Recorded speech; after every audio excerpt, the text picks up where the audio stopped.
No balance means no, none. Wala ka nang babayaran. Eh, meron nga. Madalas meron. Yeah. So, huwag nyo nang ipaliwanag sa akin kasi hindi ko yan kayang ipaliwanag dahil sumasang-ayon ako. I'm sorry for that, but I will leave everyone on this note of technology and AI. I am wearing a Whoop, which is something like a smartwatch, but it is for health.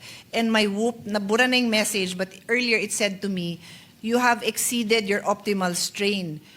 It is time for you to wind down and go to sleep. That was 2 hours ago. no, but for the record, But Mr. I'm Chair, just saying, this is the use of AI because it's accumulating all my data, including my stress, and it has workout-related stress and non-workout-related stress. For the record, meron akong non-workout-related stress in the last for few. the record, basta't kasama mo any of your brothers, talagang lumalampas yung stress. Mr. President, last to interpolate is our Minority Leader, Senator Alan Cayetano. I move that he be recognized. Senator Alan Peter Cayetano is recognized. This is of the record. There is an appeal from the Secretariat. Baka raw pwedeng sa bahay na lang kayo mag-usap na mga kapatid. Mr. President. That's of the record. Anyway, levity aside, kindly proceed, Senator Alan. Mr. President, it's a very good suggestion, except that sa bahay, ate ko siya, so hindi ko pwedeng takutin sa quorum. Pangalawa ho, si Secretary, pag dito, nangangako. Pag sa labas ng Senate, hindi. Eh, hindi naman tinutupad ang pangako. So at least dito, napapangakuan man lang tayo. So, Mr. President, good evening sa inyo. Thank you for your patience. So, pangalawang gabi ko na po ata to, pero pound kay Senator Coco, mas maikli naman po so far.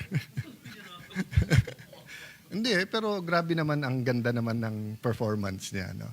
Senator Pia, Madam Chair, may I ask a few questions, please? Of course. I will limit my questions to 2 questions para makauwi ng maaga. 2 questions to you, then the rest kay Secretary na. So ako lang ang makakauwi, hindi yung presiding officer, hindi yung majority floor leader, at hindi yung staff. Ako lang pala yung pauuwian. Maraming salamat. Mahal talaga ako ng kapatid ko eh. Hindi kasi napapagalitan mo ako sila hindi. So, no, first, I know this is something close to your heart, but I've been grappling with it also. Whether you talk about the markets, whether you talk about labor, whether you talk about yung call centers, business, movies, even in church, health, pinag-uusapan parating AI.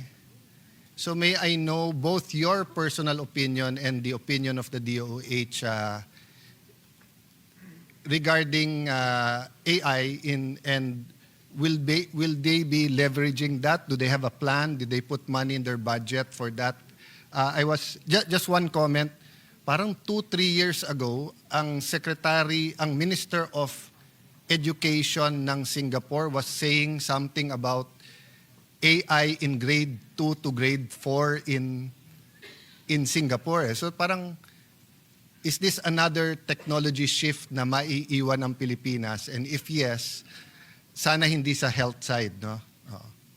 So first, I'll start with the answer of DOH, Mr. President. According to the Secretary, the agenda of our President for the ASEAN chairship is actually on AI. So the Secretary will be doing a agenda for AI in healthcare. In the meantime, according to the Secretary, they have an agreement for data centers to be built by the UAE using the UAE Sovereign Wealth Fund. And that 100 megawatts may be needed and would be dedicated to DOH. And then the Secretary further says that DICT is helping them on the procurement of the different commodities, no? The supply chain, etc. And what the Secretary said is, his exact words were, madaming ang daming applications of AI in healthcare, and DICT is helping them with this.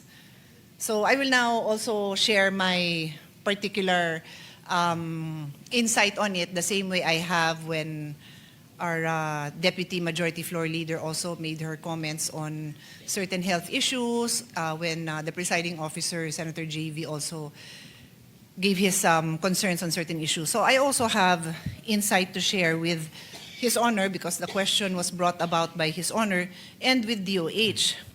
I agree with the Secretary that there's going to be hundreds and thousands of applications out there for AI, for all government. And all of these companies offering this, 99% of them are trying to make money. I think we can all agree on that. They're going to tell you this is the best. Then the next person will come to you, obsolete na yan, this is the best. And they're all in the billions. If you look at the request for budget of all our agencies on IT, they're so high because supposedly outdated na kaagad, so kailangan ng bago. So given yon, there's so much out there. So my question is, how do we determine what are the best health applications out there using AI? How? How do we determine? How would DICT even know that? That is also my concern kasi when I was chatting with my staff, we all say, oh, let's ask DICT. Expert ba si DICT sa health applications? Hindi. The expert would be you. They can only comment and say, well, ito limitation what do you call this, ito ang limitations niyan from a technical side, but as to what it can deliver for you, they cannot tell you that. The ICT cannot tell you that. So what I want to bring up is, some time ago, I brought to the attention of DOH that there is a non-profit organization which is accredited they work hand in hand with WHO. It is the Global Agency for Responsible AI in Health. And it is a non-profit organization focused on expanding countries' capacity to regulate artificial intelligence in health.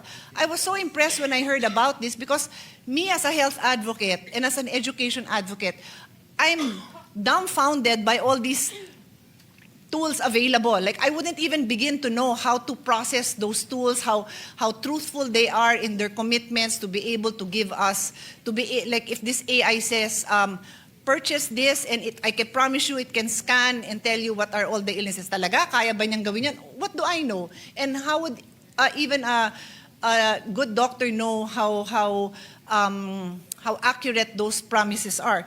But this agent, this regulatory body will be the repository of all these AIs, all these applications coming from all over the world, because their member countries will commit also to submit so that they can access all the different AIs available out there, and then can just simply recommend to the countries that this is what we found, this one has such bad reviews in this country, and so on and so forth. For the life of me, I don't understand why we would not be interested in this, because up to now, DOH has not acted upon this offer that was given to us. And member countries like Singapore, Spain, Brazil, New Zealand, Sri Lanka, Vietnam, Indonesia have all signed up with them. So for me, not knowing anything about these AIs, I don't know why we have not been able to do that.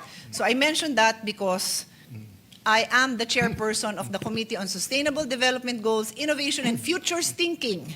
And I don't have the ability to do this, but apparently there is a regulatory body that can do that. So, Well, for the record, I like will your join now. answer. For the record, I like your answer better. In fact, I was expecting that some of the answers to some of the questions of all agencies in this budget hearing will be may AI, we're studying it, papunta doon. So like when you talked about inventory and the vaccines and the warehousing, ang sagot kanina was may app or may yung magdi-digital na and everything, di ba? opposed to pen and paper, digitalized na. Yes, but that was saying nga yung i-digitalize na 10 years ago yun I-AI na ngayon And Exactly. I learned this from Secretary Tugade. He was telling me Alan, whether digital or manual, may science, kasi he was in logistics eh. So sabi niya, may science yan eh. You know, how the warehouse is set up, etc. And the digital just makes it easier. It doesn't fix the system, but I'll go to that later. I think in the next few years, more and more answers will be AI. But so let me just have this follow-up. So sa DOH family, sa executives, no, sa upper management, kay SEC at USEC, ASEC, do they have a consultant, a point person, or did they hire? So if we were talking about, kailan ba yung internet? 1993, more or less. So if we were talking about the internet, websites, etc., and this was 1993, you know, I'd be comforted by the Secretary simply stating, it's new, hindi tayo magpapahuli, but I got an IT guy, and he's helping us. And anyone who wants to help us, with, di ba? Pero it doesn't give me confidence to say na may ASEAN, may ganito, may ganyan. Kasi nga, and I'm not talking to the DOH family alone. No? It could be the DPWH na kaharap natin ngayon. It could be the DepEd, etc. No? So, may I ask that follow-up question? Do you have someone in your inner core, or at least a consultant for AI?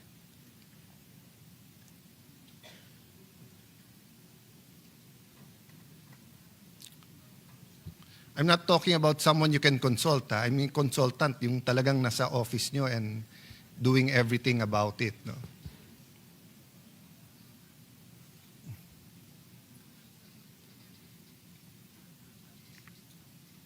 Yes and no naman yung question. Do you or don't you have?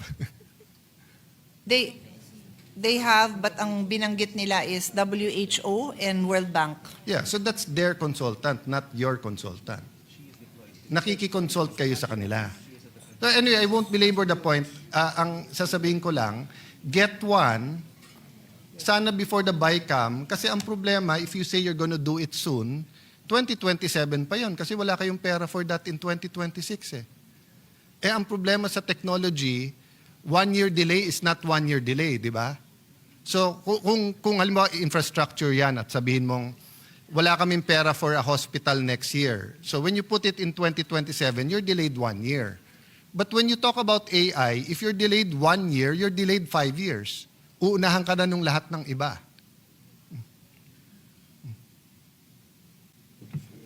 What is that last? I was saying, di ba, if, for example, if we don't purchase the table next year, we purchase it 2027, nahuli tayo lang ng 1 year. Yes. But when you talk about technology, Oh yes, definitely. so if hindi halimbawa, hindi mag-AI ang Senate next No, or year, worse, guess what? We purchased the wrong AI because that's why I wasn't listening. I apologize for that. I was discussing with the secretary and his team na may budget sila for AI 400 million. My whole point is, how do you know that you will purchase the right AI system? How do you know? that's why How do you you- know? That's why there's a regulatory body that will give us advice, and it's basically for free or negligible amount because for them, they're just collating all the information of the health AI out yeah, there. like any other advisor or consultant, yung motibo importante, di ba? Kasi kung yung motibo niya kumita or motibo niya na siya malagay doon and everything. But anyway, I think we made our point there.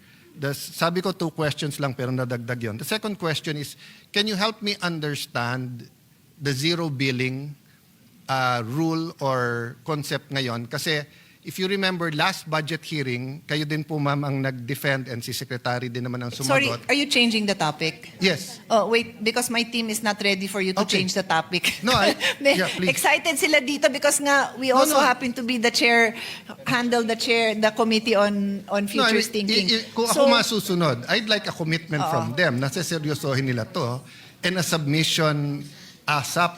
Dahil, as you said, kung walang pera, bakit? Kung may pera, pero mapupunta sa Mali, sa maling technology. Sa mali, sayang naman. Hindi, tsaka I just found out because my team was pointing it out that the numbers that we have is in millions. So the number here is 440. So it means we only have 440,000 pesos. So we don't even have the ability to purchase anything with this. You can- this is no, you can probably buy the fee of the consultant. 440,000 pesos, you can buy 12 iPhones for that. So, but my point is, Mr. President, we brought this to their attention early this year. Sana nasama sa NET, sana nasama sa budget appeal so that we can fully support. Kasi yun lang naman ang gusto natin from the start. Kilala nyo naman tayo na gusto lang naman natin matulungan kayo. So yun lang naman, we're ready to move on to another topic, Mr. President. But before that, one point lang na bringing up sa akin. Di ba yung, for example, sa call centers, may warning na baka mapalitan kayo ng AI. Oh, all over. The news it's all over how many people are losing their jobs in Google, in Apple. And of course, AI naman, AI creators are saying naman na for every technology, it creates naman more jobs. But ito naman point ko doon. Ang kaibahan sa health, tuloy pa rin ang pag-alis ng health professionals natin eh. Doesn't even change. So kung tuloy-tuloy ang pag-alis nila, tapos hindi pa tayo marunong ng AI, Double whammy. double whammy tayo. Okay.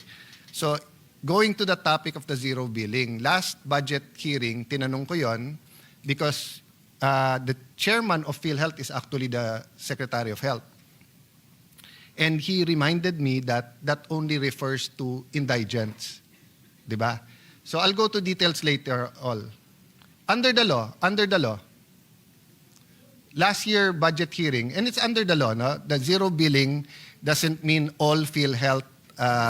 So just to be clear, Mr. President, the zero balance is now a new creation. So even in the beginning, I was also of the impression that what are you talking about? The no balance billing was really for indigents only. But now the zero balance Let is me go for to all. that. That's what I'm asking Okay, you na sure. to clarify. Okay. Last year, nung binanggit ko na drawing lang naman yung zero balance, zero billing, which I also brought up sa hearing when Senator Bongo was held, and I also brought it up when I was the chairman of the Committee on Public Enterprise, no?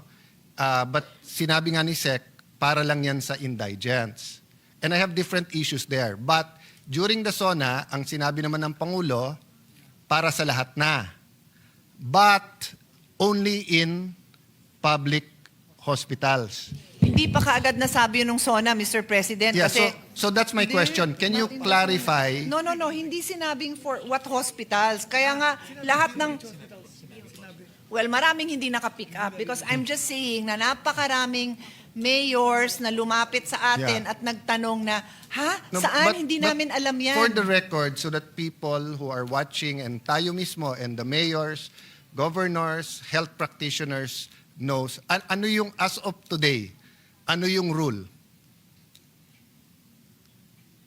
Ano yung kompletong rule as of today? Para lang So malinaw. now, today, the rule is, and this was all clarified, I have to say this is my own personal appreciation of how things were clarified Yeah. over time.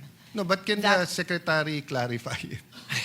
Ang Kasi iba nga tayo ng the only point interpretation. I'm making, nandun pa rin ako dun sa, hindi yun clear sa akin sa SONA. No, pero para ang clear- ngayon, I'll tell you now what the secretary says. I'm saying also that ngayon, clear na siya sa akin.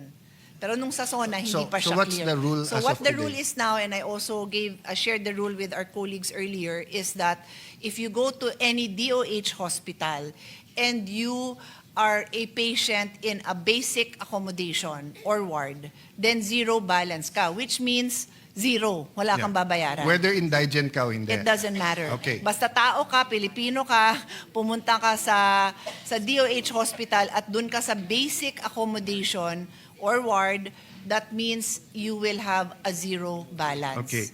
So kung hindi naman sa DOH hospital, pero indigent ka, zero balance ka ba? No balance. Ano ba difference ng no balance at saka zero balance? Ha?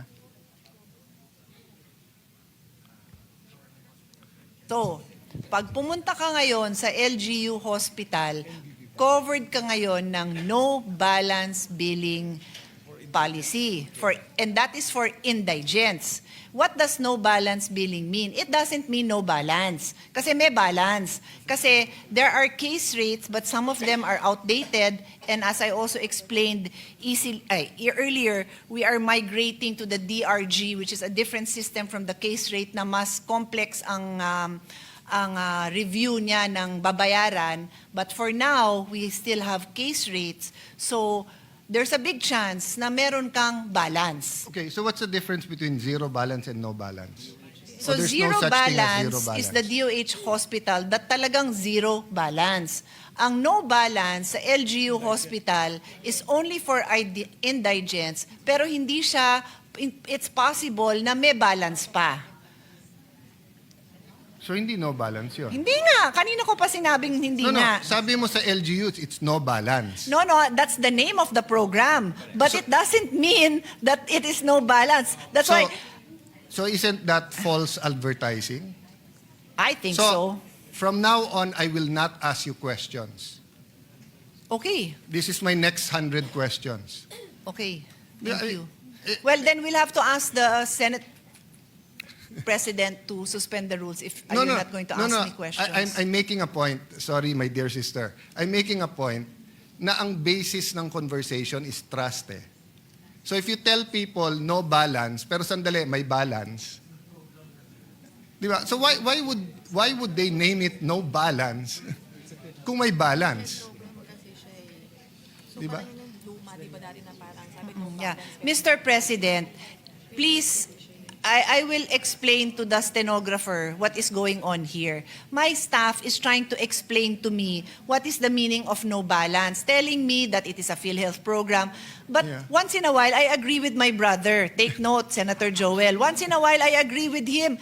No balance means no, none. Wala ka nang babayaran. Eh, meron nga. Madalas meron. Yeah. So, huwag niyo nang ipaliwanag sa akin kasi hindi ko yan kayang Yeah. ipaliwanag dahil sumasang-ayon ako. Yeah, I'm sorry for that, but I did ask the permission of Senator Soto, our Senate President, and of course ngayon ang nakaupo si Senator JV, our Majority Leader.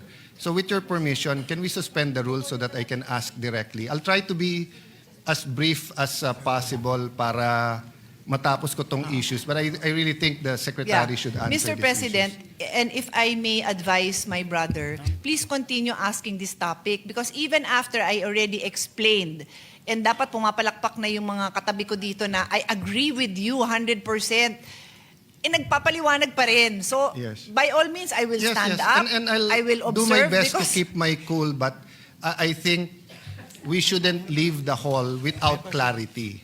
Meaning either ino-balance nila talaga or palitan nila yung pangalan, di ba? But let So- me end on a happy note. Happy ako na si zero balance truly means zero balance. Yes. Happy ako doon. And So- I just pray na there is enough funding na talagang hindi tayo babalikan next year Yeah, na but nagsara na before- yung ospital kasi yung MOE nila, wala na silang Yeah. pambayad sa ganito dahil nagamit na sa zero balance lahat. Sana naman hindi kasi nga, Yes. But before you pinaninindigan natin yung turn zero over to the balance. good secretary, you confirm, di ba, that under the law, and in fact, the secretary is the chairman of PhilHealth. Yes, that is Yeah, correct. so he should be able to answer these questions. Yes, and Yes. and the president is also here to assist. So, but I think if he wants to ask directly, there must be a motion to suspend the rules. Yes. Majority Leader. Yes, Mr. President, with the permission of the body under our rules, particularly the section that I don't have right now, because I don't have the rules with me. Mr. President, upon conferring with the Minority Leader, obviously he's the one who's requesting for it, together with our members here in the chamber, I move to suspend the rules of the Senate to allow the DOH Secretary, Dr. Ted Herbosa, to respond directly to the queries of the members of the Senate. There's a motion to suspend the rules of the Senate. Is there any objection? Hearing none, the motion is approved. Thank you, Mr. President. Thank you. Mr. President, before I stand up, I will leave everyone on this note of technology and AI. I am wearing a Whoop, which is something like a smartwatch, but it is for health. And my Whoop, nabura na yung message, but earlier it said to me, you have exceeded your optimal strain. It is time for you to wind down and go to sleep. That was 2 hours ago. No, but for the record, But Mr. I'm Chair. just saying, this is the use of AI because it's accumulating all my data, including my stress, and it has workout-related stress and non-workout-related stress. For the record, meron akong non-workout-related stress in the last For few... the record, basta't kasama mo any of your brothers, talagang lumalampas yung stress. So anyway, my point is AI. Wala tayong choice. We have to live with AI, so we have to know how to use AI. Thank you, Mr. President. Good luck po sa inyong lahat. I will be busy praying over there. Thank you.